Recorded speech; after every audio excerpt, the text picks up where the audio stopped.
Shalom, ya estamos para la segunda liyá, la Parashá Vayhi. Nos quedamos en el capítulo 48, versículo 10 y vamos a llegar hasta el versículo 16. Leemos en la Torá. Los ojos de Israel se debilitaron por la vejez, no podía ver. Acercó a ellos hacia él y los besó y los abrazó. Entonces dijo Israel a Yosef: ver tu rostro no lo pensé, sin embargo me mostró Elohim también a tu descendencia. Los sacó Yosef de las rodillas y se prosternó cara a tierra, y tomó Yosef a los dos, a Efraín en su mano derecha y a la izquierda de Israel, y a Menashe en su izquierda, que era frente a la derecha de Israel, y se los acercó. Pero extendió Israel su derecha y la colocó sobre la cabeza de Efraín, aunque era el menor, y su izquierda sobre la cabeza de Menashe. Cambió premeditadamente sus manos, aunque Menashe era el primogénito. Y bendijo a Yosef diciendo: Elohim, que se encaminaron mis padres delante de él, Abraham e Isaac, Elohim que me conduce desde mi existencia hasta el día este, el ángel que me libera de todo mal, bendecirá a los jóvenes y llamará a ellos mi nombre y el nombre de mis padres, Abraham e Isaac, y se multipliquen enormemente en el interior de la tierra. Bien, esta segunda porción de la Parashá Vayhi habla del momento exacto en el cual Efraín y Menashe van a recibir la bendición. Ellos se van a colocar entre los muslos, simulando que han surgido físicamente de los muslos de Jacob, es decir, que han sido engendrados por él. Y de esta forma el ritual expresa la verdad de lo que Jacob está haciendo.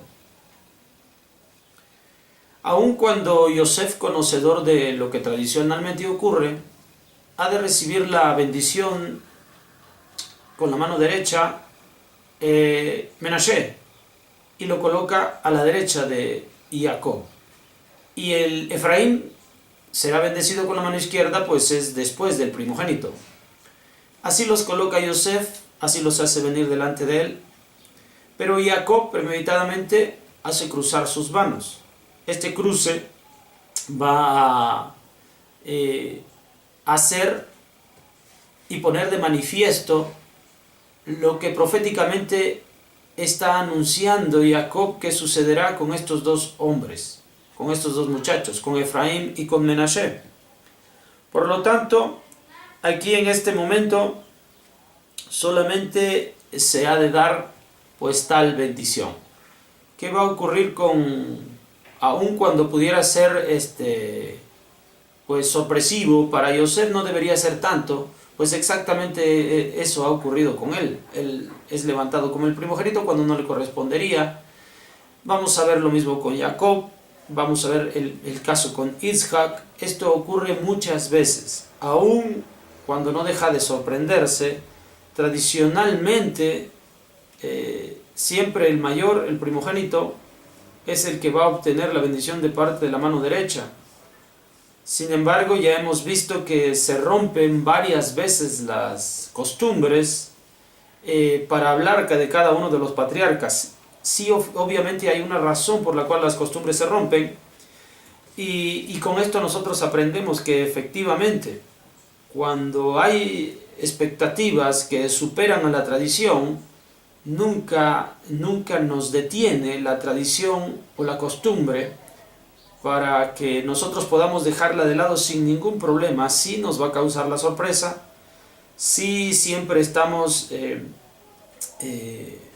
con cierta prudencia para que se obedezcan las costumbres y las tradiciones, pero en un momento dado que éstas puedan ser dejadas de lado a causa de lo que proféticamente puede ser descubierto, y que esta situación que nosotros mencionamos como proféticamente descubierto tiene que ver con la vigilancia y la observancia que tienen los padres o las autoridades y los líderes para descubrir que alguno de entre los que se encuentran allí puedan superar las expectativas.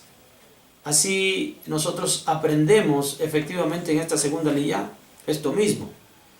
Aun cuando las costumbres marcan las reglas, siempre hay excepciones a las reglas, y a veces estas son más constantes precisamente entre los elegidos que lo que nosotros pudiéramos superar. que lo que nosotros pudiéramos suponer, que lo que pudiéramos esperar. Bien, nos vemos para la tercera aliyá. Shalom.